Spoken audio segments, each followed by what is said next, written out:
Just to manage listeners' expectations, both Gill and I were supporters of the bill that failed in the Scottish Parliament earlier this week. But our purpose here is not really to kind of re-adjudicate that bill or advocate necessarily for a particular position on assisted dying, but maybe to do, and pun intended here, a bit of a post-mortem on the debate that took place in Parliament, and to talk about some of the arguments and evidence that were given in the conversation. So welcome, Gill. It's really great to be able to talk to you about these issues on the podcast. Thanks. It's great to be here, and I look forward to talking to you, Michael, about these issues. So, Gill, you and I have been talking about these issues, one-to-one for quite a long time, and we were both observing pretty carefully the debates that were going on in Parliament. But there are a couple of arguments that seem to be particularly salient for those who in the Parliament who were opposed to the bill. Do you want to say what those two arguments are, what you think those arguments amount to? So the argument that I saw most commonly put forward, and that from my perspective seemed to have the greatest traction, was based in concerns about coercion and pressure and lack of protection for vulnerable populations throughout Scotland, and most specifically, populations of people with disability. I think that this concern that there wasn't enough protection for vulnerable populations, concern that vulnerable populations might be coerced or pressured into MAID, was directed at different groups, including the poor, but in the TV news and in many popular discussions, it was people with disability that seemed to me to be the most salient example that led people to be opposed to the bill. So that was one of the concerns. A couple other concerns that seemed to me to also have quite a lot of traction were about the patient-doctor relationship, and that this legalization would erode trust and confidence the patients had in their doctors. And there were related concerns about a lack of commitment to palliative and end-of-life care, and various ways in which the lack of commitment to palliative and end-of-life care would make decisions for MAID worse, but also legalization of assisted dying, it seemed to many, would erode the commitment to develop better palliative and end-of-life care.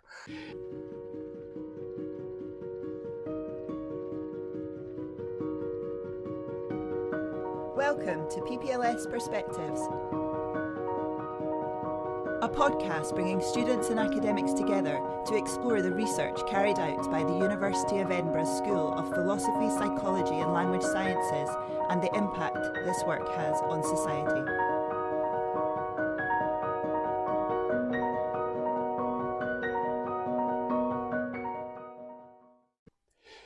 All right, well, welcome to the PPLS Perspectives podcast. I am Michael Cholbi. I'm professor of philosophy here at the University of Edinburgh. Some of you may remember that I was a guest on the PPLS Perspectives podcast, I think about 2 years ago, discussing philosophy of grief.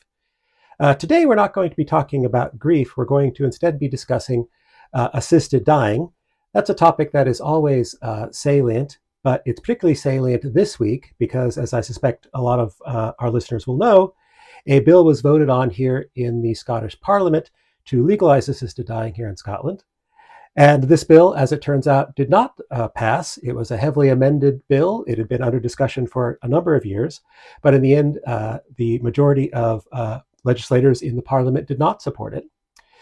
Now, just to explain what we'll be doing today, I have here Michael Gill, my colleague here in the philosophy department at Edinburgh.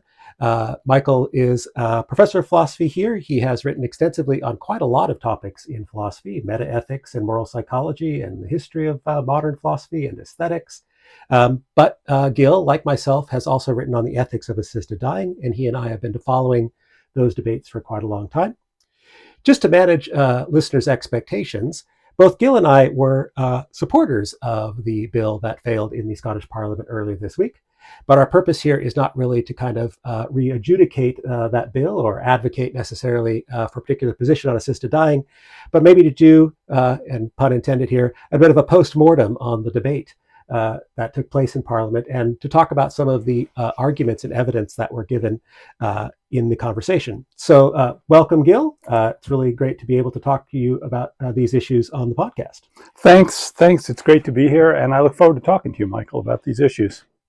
So, Gill, you and I have been talking about these issues, one-to-one for quite a long time, and we were both observing pretty carefully the debates that were going on in Parliament. But there are a couple of arguments that seem to be particularly salient for those who in the Parliament who were opposed to the bill. Do you want to say what those two arguments are, what you think those arguments amount to? So the argument that I saw most commonly put forward, and that from my perspective seemed to have the greatest traction, was based in concerns about coercion and pressure and lack of protection for vulnerable populations throughout Scotland, and most specifically, populations of people with disability. I think that this concern that there wasn't enough protection for vulnerable populations, concern that vulnerable populations might be coerced or pressured into MAID, was directed at different groups, including the poor, but in the TV news and in many popular discussions, it was people with disability that seemed to me to be the most salient example that led people to be opposed to the bill. So that was one of the concerns. A couple other concerns that seemed to me to also have quite a lot of traction were about the patient-doctor relationship, and that this legalization would erode trust and confidence the patients had in their doctors. And there were related concerns about a lack of commitment to palliative and end-of-life care, and various ways in which the lack of commitment to palliative and end-of-life care would make decisions for MAID worse, but also legalization of assisted dying, it seemed to many, would erode the commitment to develop better palliative and end-of-life care. So those were some of the arguments that I saw that seemed to me to have a great deal of traction and seemed to me to drive a lot of the debate and the side against it. I think that's a fair reading of what I saw during debates and sort of what I observed, in the larger media environment around the bill in the weeks leading up to the vote. I think it'd be helpful, for our listeners, for us to discuss those three arguments and maybe dissect them a little bit and sort of assess, how strong they really are. One thing I suppose I would offer as an observation here is that it seems to me that the MSPs who were considering this bill had a reasonably good appreciation of why one might support the legalization of assisted dying. That is to say, they, and I think kind of most members of the public, now have some inkling, right, of why it is that assisted dying has been taken up in so many different parts of the world. I take it the thought is that sometimes, particularly toward the end of people's lives, they suffer from a great decline in the quality of life. Perhaps they find their condition undignified or lacking in meaning or purpose, or they simply can't find a reason, right, why they should want to continue to receive medical care and so on. And many, I think, people would also argue that this is among the choices, right, the choice about how one's life comes to an end, that should belong to us. It seems like a rather important set of choices that are grounded in the freedom or autonomy that we want to have over our lives, particularly kind of at the pivotal junctures in our lives. Yeah, that seems correct to me. And I think that debates about assisted dying in the last 20 or 30 years have shifted somewhat with regard to that positive case.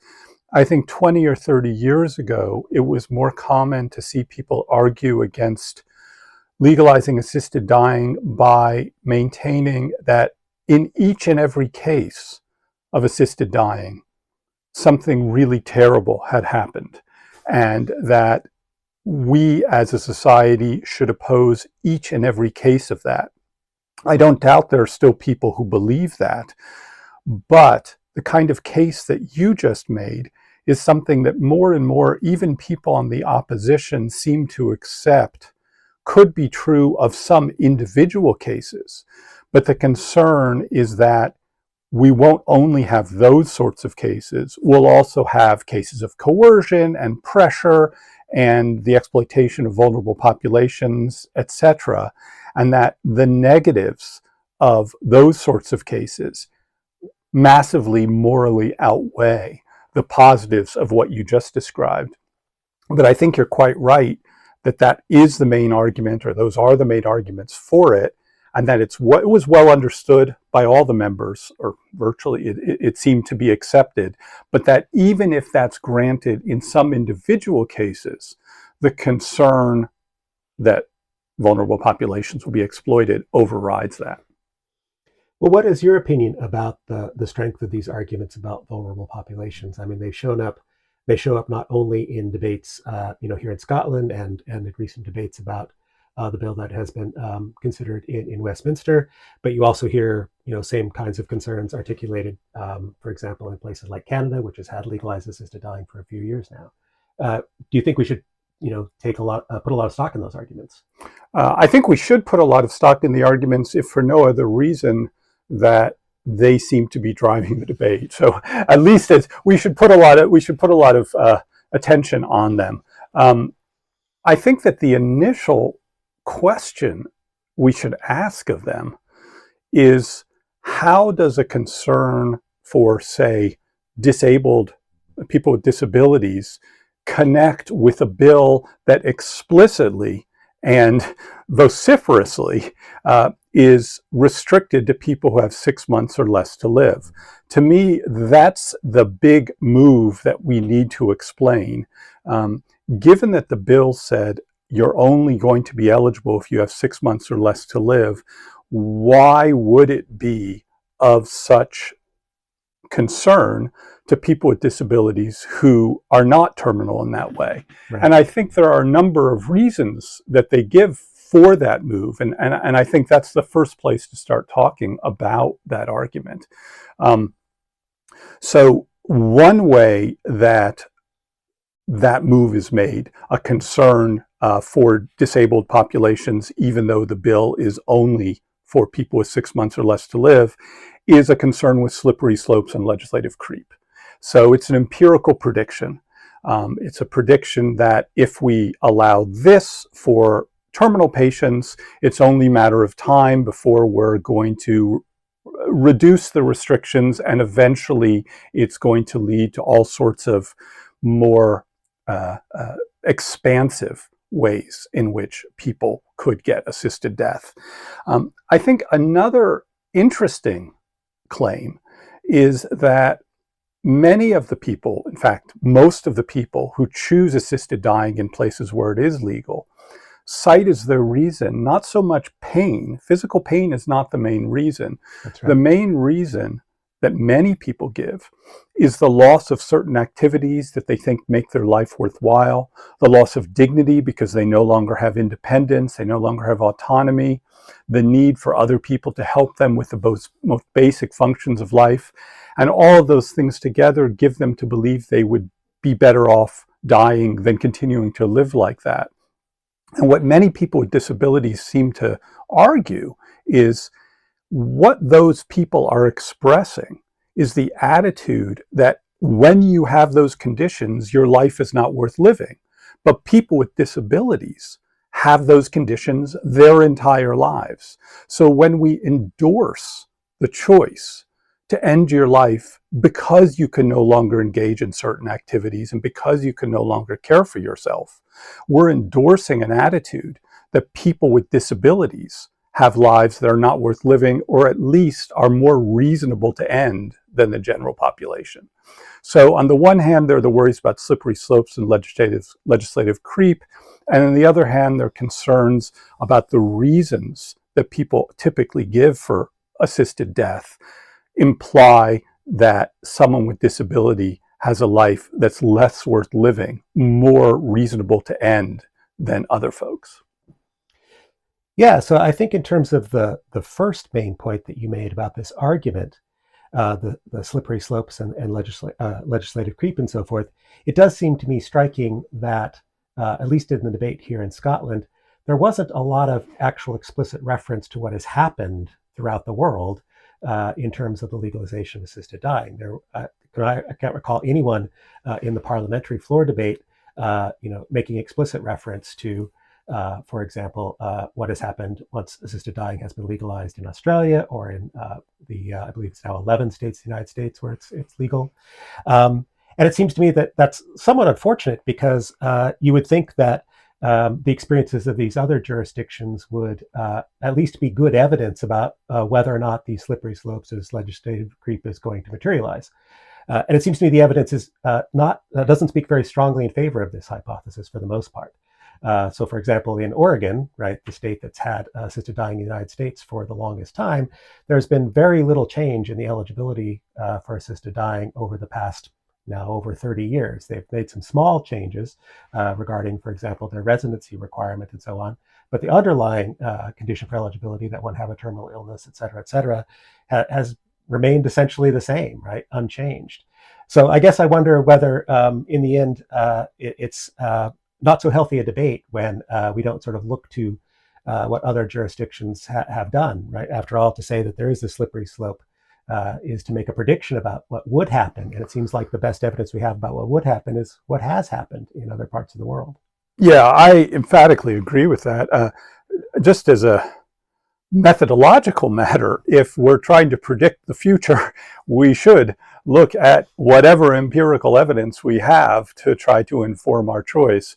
And there is, as you're saying, a plethora of case studies going back many years that we should look to make these sorts of predictions. And I emphatically agree with you that the evidence from places like Oregon and other US states, as well as Australia and other areas, supports the idea that you don't have legislative creep. Now, the one, I don't know if you want to call it outlier, or the one situation that's different from those is Canada. And in Canada, in fact, it does seem as though it has become eligible for larger groups of people. And also, unlike, say, in Oregon, the numbers of people that are availing themselves of MAID has increased quite dramatically in Canada over the years in a way that it hasn't in Oregon and other places. But even there's a significant feature that distinguishes Canada from Scotland and makes Scotland more like Oregon and other places where it hasn't had creep. And the significant difference is, in Canada, the decision to legalize MAID was driven by a court case, not by a legislative process that included input and amendments. And because it was a court case that decided people had a right to this, other groups have sued against it. And the procedure is quite different than what happened in Scotland and what happened in Oregon and other US states, in which the decision came about as a consultative legislative process that wasn't committed by some constitutional or previous law to providing a right. So yes, the empirical data should be looked at. We should look at what's happened in other places. And as it turns out, I think when you look at what's happened, the evidence, as much as we have of it, is strongly against the idea that legislative creep is inevitable. That's right. And, I always try to admonish people to recognize that we're not in the first chapter, so to speak, of the history of legalized assisted dying now. It's not 1990, it's 2026. You now have jurisdictions that have had it for more than 30 years.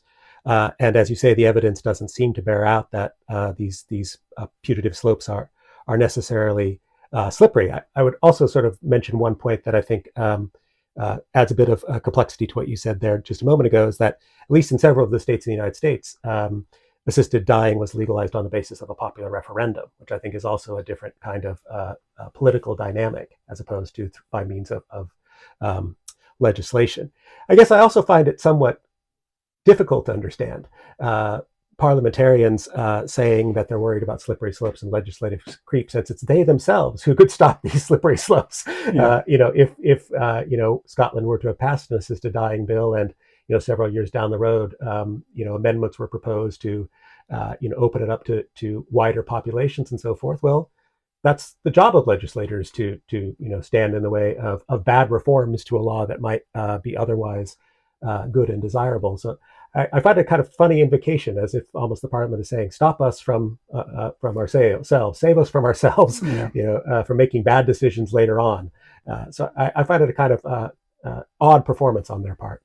Yeah, I think another concern, which is adjacent to this one, but isn't exactly the same, is that however we write the law, there will be either loopholes or abuses or mistakes. And this is a little bit different from legislative creep in that the law maybe won't change in some sort of pernicious way, but that the law will never be able to protect everyone, and that the law is basically a blunt instrument and it can't be perfect. And inevitably, no matter how we write the law, there are going to be some cases of abuse, some cases of coercion, some cases of mistakes. And that's an interesting argument to me, because I think while that's a very common argument, it does have a hidden assumption. The hidden assumption, or the hidden premise, is that one mistake of a person getting assisted dying who shouldn't get it, so we could call that a false positive, is morally so bad that it overrides whatever number of cases that operate as the law intends to operate. And so the concern that even merely one of these cases will happen is enough to override all the benefits to people that it could happen. So a false positive is so bad it's worse than 1,000 false negatives. And I think the idea here is something like the worst mistake of convicting an innocent person versus letting a guilty person go free. And the reason that we have a presumption of innocence and we have a very high degree of proof for convicting someone isn't because we think that gets the most number of cases right. It's because we think it's worse if we convict an innocent person than it is to let a guilty person go free, although there are most mistakes. And I think an assumption of a lot of people opposed to the bill is that the mistake of a false positive with assisted dying is morally much worse. So it's not exactly legislative creep, but it is a concern about legislation will never be able to perfect the situation so that we never get it wrong. Though I would say that a more, I would say, sensible approach to all of this is to ask whether we think any legislation can be perfect in that regard, right? It's probably the case now that there are all kinds of bits of legislation here in Scotland that regulate the medical sector where there are mistakes of various kinds that lead to unfortunate outcomes, but we sort of ask ourselves what the benefits of those laws are in any case. And it does strike me as a somewhat disheartening aspect of the parliamentary conversation that there wasn't, I would say, a particularly sophisticated discussion of trade-offs, right? So, when we can expand the scope of individuals or the realm of individuals that are eligible for assisted dying under a bill, or we can shrink it. And we have to ask in each case, I would say, what are the trade-offs of expanding or restricting eligibility or making it easier or more difficult to access? And I guess I didn't really see a very rich debate around that. And I suspect that you may be right that part of that was a kind of assumption that the only acceptable bill, right, is a bill that, prevents any possibility, any sort of reasonable possibility, right, of these kinds of unfortunate outcomes. And I guess I would say it's a kind of pie in the sky picture of what legislation can and should do. Right? Yeah, I guess if I were arguing on the other side, I would say, first of all, that the states being complicit in the wrongful death of somebody is a special kind of mistake. It's a mistake that is magnitude. It's on a morally entirely worse level than other sorts of mistakes. That's one thing to say. A second thing I would say, if I were arguing on the other side, is that I think a lot of people on the other side believed that something like a mistake, something like mistaken assisted dyings, wouldn't be that uncommon. And I think here of the comparison between driving and flying. Airline travel is incredibly safe. Obviously, sometimes planes crash, but it's incredibly unusual. Whereas driving, lots of people die every year, every day driving. And I think their belief is that given the social circumstances around people who have disabilities, given the social circumstances of vulnerable populations, the state of the NHS, the state of palliative care, a lot of decisions that would be made for assisted dying would be driven by coercive or less autonomous measures. So I think they would say, first of all, yeah, you're right. We are looking for a perfect bill in this case because the mistake is so bad, and that's why we should never allow it. And secondly, given the social circumstances of vulnerable populations, this will happen a lot more than you think. I think that's what was driving the other side, at least in part. Yeah, I think that's a fair representation of their thinking. There was, as you mentioned, a kind of second prominent aspect of these worries about vulnerable populations, about the disabled, having to do with the message that assisted dying communicates about the quality of life that disabled people have. Do you think this one is a particularly forceful argument? I don't think it's a forceful argument. I guess I understand it. I don't for a second doubt that certain people do feel offended and threatened and feel that people choosing assisted death because of a perceived loss of dignity did make them feel threatened. From a subjective standpoint, I don't doubt that this really was something that was upsetting to them. But a couple things in response to that. First, we live in a pluralistic society where we can't prevent offense on every level. And what we have to ask is, has the offense been caused by some pernicious action that actually intends to make life worse for other folks? So hate speech is something that offends others. And we think it's legitimate that it offends others because hate speech accompanies an attitude to make life worse for certain populations.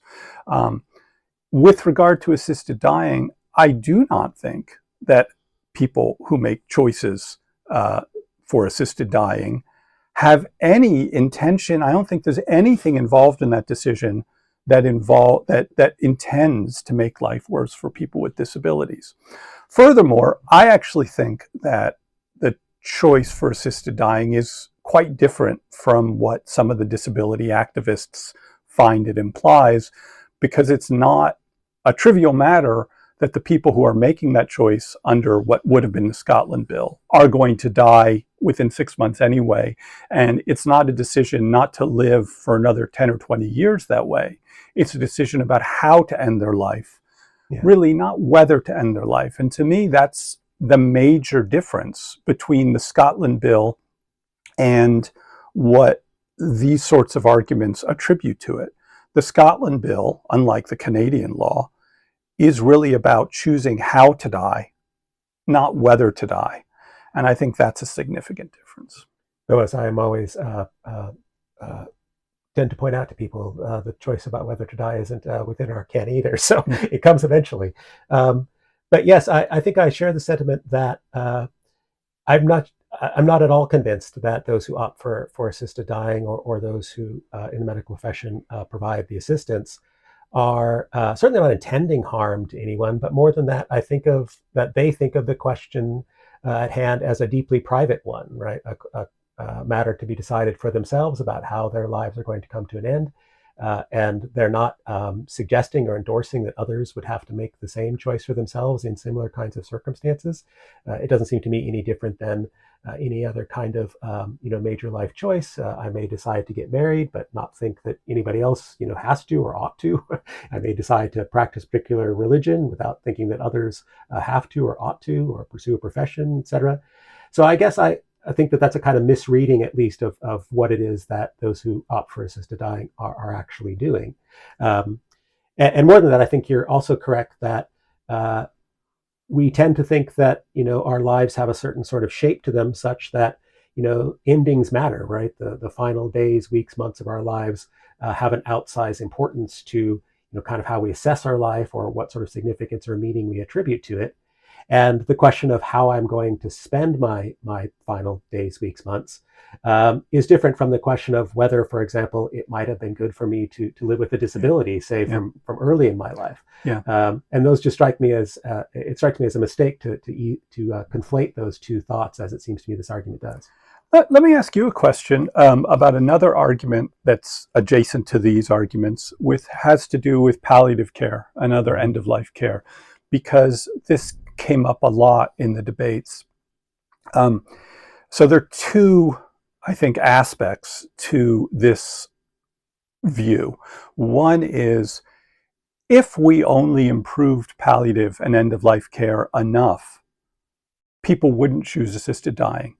And as a result, when people are choosing assisted dying, it's because palliative care isn't good enough, and that's a tragic situation. It's tragic when someone chooses to die because we as a society haven't committed enough resources to palliative care. And then the second aspect, which follows on that, is furthermore, if we legalize assisted dying, we're going to erode our commitment to improving end-of-life palliative care, and that this will make it all too easy in our society not to give the kinds of resources and attention that we should be giving, because we know this is always an option. So on the one hand, this current situation with palliative care is so poor that it makes these decisions tragic. And on the other hand, if we legalize it, we're going to exacerbate the badness of the current situation with palliative care. And so for both of those interrelated reasons, we definitely should not legalize assisted dying. I wonder, I think I heard that quite a lot. And I'm wondering what you make of that argument. Well, I guess I would say I'm unconvinced. I think in these debates, it's always important to distinguish between, on the one hand, questions of value, questions of ethics, what we care about and so forth, from empirical questions, right? And questions about, how the world works and how it unfolds. And it seems to me that all the argumentation you just described is rests ultimately on the second sort of question, right? Empirical questions. What happens when societies legalize assisted dying? How does this intersect or engage with palliative care? And I think when we look throughout the world at the societies that have legalized assisted dying, one thing that's kind of striking is that many of these societies are societies that, when you look at expert evidence, are societies that have strong commitments to palliative care and have had strong commitments to palliative care, for quite some time. So it's not as if the demand, so to speak, to use kind of economic language here, for assisted dying seems to be germinating, right, from communities where palliative care is poor. People don't seem to be opting for assisted dying because, right, they're receiving inadequate palliative care. There's also a body of studies to suggest that when people opt for assisted dying, again, in places like Oregon, the Netherlands, Australia, where it's been legal for a while now, most of those people report that they have received palliative care and they're satisfied, right, with the palliative care that they've received. So it doesn't seem to me that a plausible story can be told where people are opting for assisted dying because the palliative care that's available to them is inadequate. The other element of the story, as you were saying, that people sometimes put forth around palliative care is that this will diminish, right, the commitment to palliative care once we legalize assisted dying. And I guess to me that represents a kind of a false dichotomy, right, as if we're sort of forced either to support palliative care adequately or allow for assisted dying. But I think, again, the societies that we were just mentioning there are places that don't seem to have suffered much erosion in the quality or access of palliative care. In some cases, arguably improved, right, since legalized assisted dying has come in. So that looks to me like a kind of false dilemma on the ground. Mm-hmm. Yes. Can I bring up another argument that we've touched on, but we mentioned, but we haven't really dived into? The other argument that always gets made in these debates, and certainly was made in the debate here in Scotland, is about the doctor-patient relationship. And it's a pretty simple argument to make, which is that legalizing physicians actually helping to kill somebody is crossing a red line. There are so many things physicians should do and can do, but if there's a red line, it's killing a patient. And so on the one hand, it's just a violation of the very idea of medicine to be involved in killing a patient. So intrinsically, it's just a morally egregious mistake. And then there's a more consequentialist argument, which is, in addition to that, when patients come to realize that their physician might be involved in killing patients, they'll no longer have the same confidence and trust that the medical profession needs to have. And so for that intrinsic reason and that consequentialist reason, we should not countenance a bill that legalizes doctors killing patients. That to me is something that gets a lot of traction, both politically and just among ordinary folk in everyday life. I wonder what you think of that argument. Well, one thing these arguments always evoke in me is just the reminder that our understanding of the doctor-patient relationship and of the values that are meant to undergird medicine, they're not timeless, right? They have a sort of institutional history.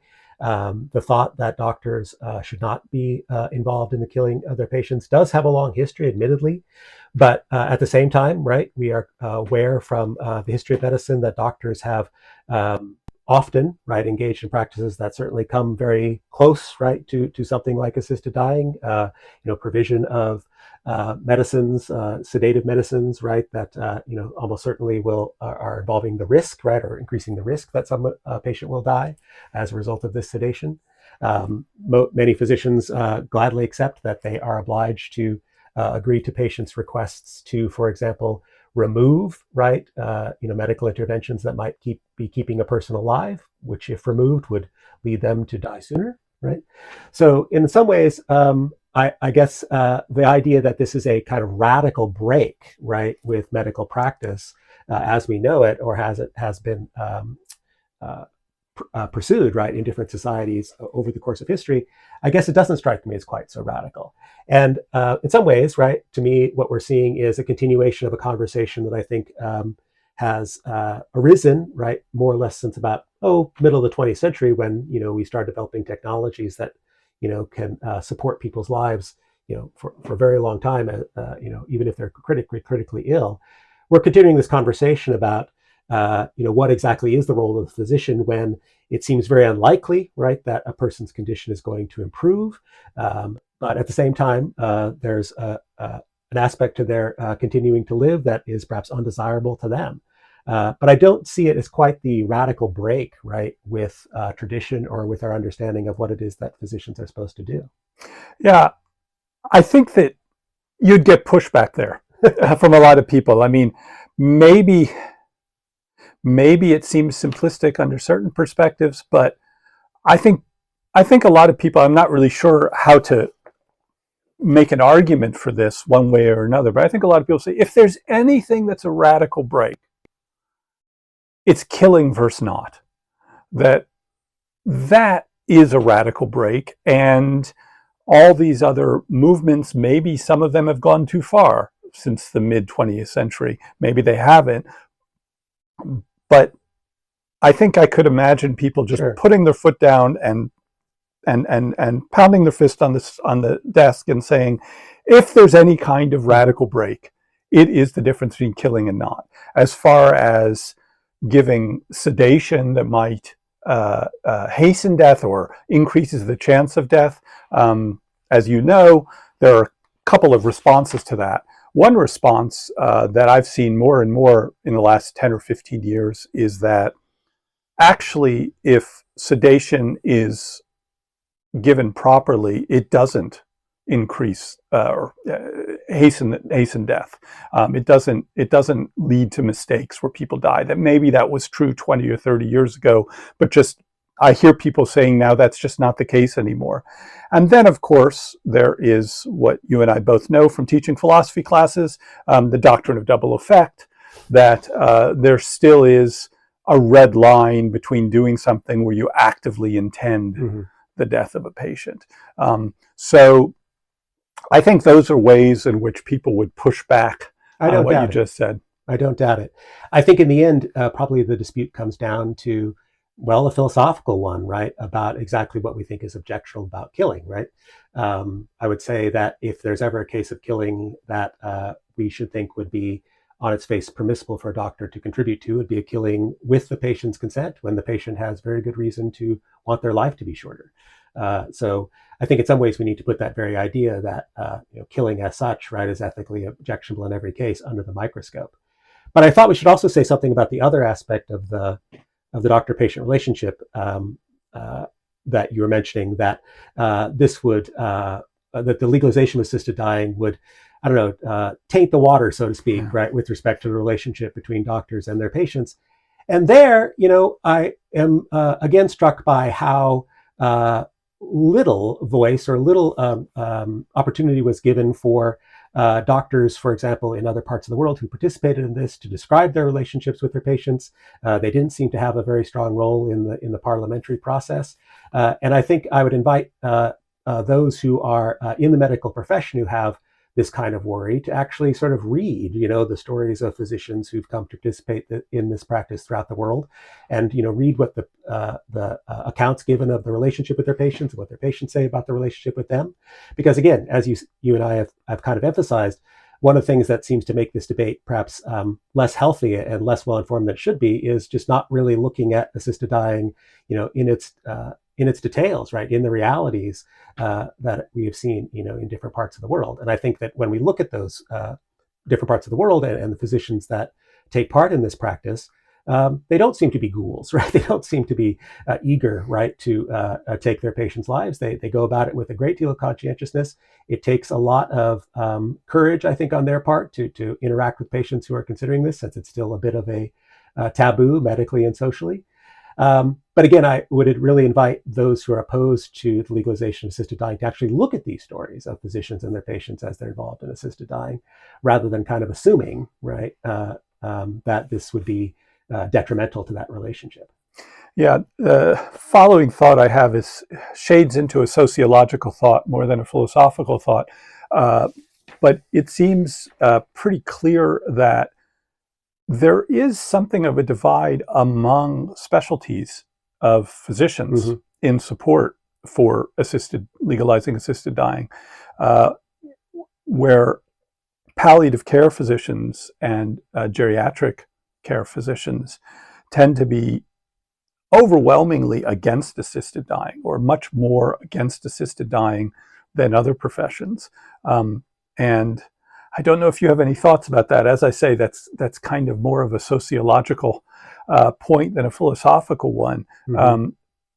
My perception is that in places like Oregon and California, even the palliative care physicians have come around. I know I've studied hospice quite a lot, and the hospice community generally has been against these laws before they're passed, and they certainly are very against it here in Scotland, although through the years they've come to seem to accept it.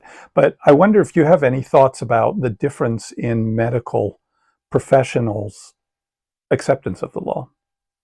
Well, I don't think it'd be surprising if those who are attracted to specializations like geriatrics, hospice, palliative care, that sort of thing, are individuals who have a strong confidence that medicine can make any person's final days, final months worthwhile enough, right, that they would not want assisted dying.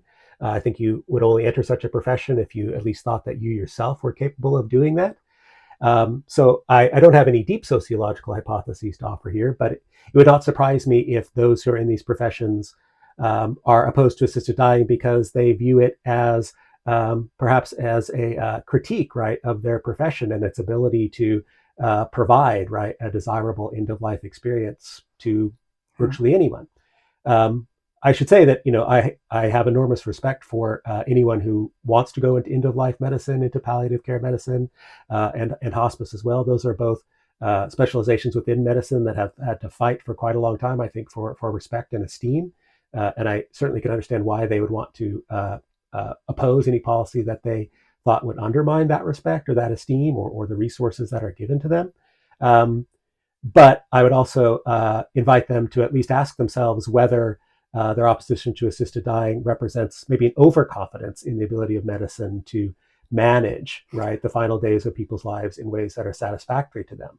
Yeah, I think your point about the history of palliative medicine, for instance, having to really become more respectable, plays into this, or I think it helps explain something. I think there is a perception, and it might be an accurate perception, that among people who work in palliative medicine, that the general population and maybe even other physicians aren't aware of how much palliative medicine can actually do. Mm-hmm. And they believe that other medical professions and the general population don't realize how effective palliative medicine can be, and they believe that therefore support for assisted dying is born of ignorance of what palliative medicine can do. Now, I think the counter to that, if there is a counter to that, is some people will choose assisted dying not because palliative medicine is lacking, even with the best palliative care. Some people choose to assisted dying. So I think that's where a great deal of the debate kind of talks past each other. I think one side is saying you don't understand how much palliative care can do when it's delivered correctly. And the other side is saying, even if I get the best palliative care, I still would rather end my life sooner rather than later. Mm-hmm. And I think they just are talking past each other, and neither is really responding to the other. Yeah, one person's ceiling is another person's limit. Yeah, or something like that. Yeah. So, I mean, we talked about, sort of three kinds of considerations that seem to have played a big role in the parliamentary debate here in Scotland. But since we're coming toward the end of our allotted time, I think, both you and I, of course, have positions on this and have thought about these issues for some time. But I think we can also be advocates, not merely for our own positions, but also for a high quality conversation.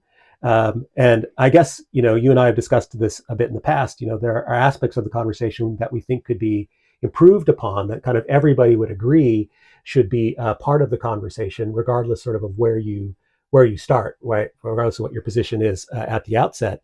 And I think one of them, which has come through several times in our conversation today, is just more attention to the evidence that we have about what's happened, right, where assisted dying has already been in place. That seems to have had almost no part in the parliamentary debate, and you would think that would be the best evidence that's available to us. And then a second aspect of it, I think, is that I think you both we can agree is something where we would welcome in the wider debate, is maybe more thoughtfulness about how we're going to manage what seem like kind of inevitable trade-offs, right? In the sense that we probably can't craft a bill that, given human fallibility and human institutions, will absolutely ensure that all and only the cases of assisted dying that we think should happen will happen. So the question is, as we sort of restrict access, increase access, and so forth, how do we find kind of the best bill, even if the best legislation is not going to be unassailable, is not going to be invulnerable to, sort of human failure. Because again, I think that's a kind of good recipe for a kind of unhappy conservatism, small c conservatism, right? The status quo always sort of wins out because, we can't sort of envision the absolute perfect alternative to the status quo. But I don't think we need to envision the perfect alternative to the status quo. We just need to envision what might be better. Yeah, I agree with both those things. Just to endorse what you were saying, on the one hand, the debate should be informed by the empirical evidence that is out there and that bears directly on the question. And the other consideration that you raised is that we are explicit about trade-offs and about our assumptions about how to trade off things, given the realism about how bills and laws in human society work. So I think you're absolutely right. I think regardless of one's position on this debate, those two elements would be good to inform future discussion. Yeah, I agree with that 100%. Well, the discussion's not going to stop, even though the bill for the moment is no longer under consideration. But thanks, Gill. It's always a pleasure to talk with you about these issues. And thanks to our audience for tuning in here. Feel free to like or subscribe to whatever platform you might be enjoying the podcast through. And all of the previous PPLS podcasts are available on all of your major podcasting platforms. You might even check out mine on Philosophy of Grief from a couple of years back. But I understand that there will be another podcast episode featuring PPLS researchers next month. So I'm hoping that everyone will have their eyes out for that as well. Thank you. Thanks a lot. Hello, producer Joe here. If you enjoyed this episode, why not subscribe? We publish a new episode every month from October through to May. You can also find all of our previous episodes available on Spotify, Apple Podcasts and YouTube.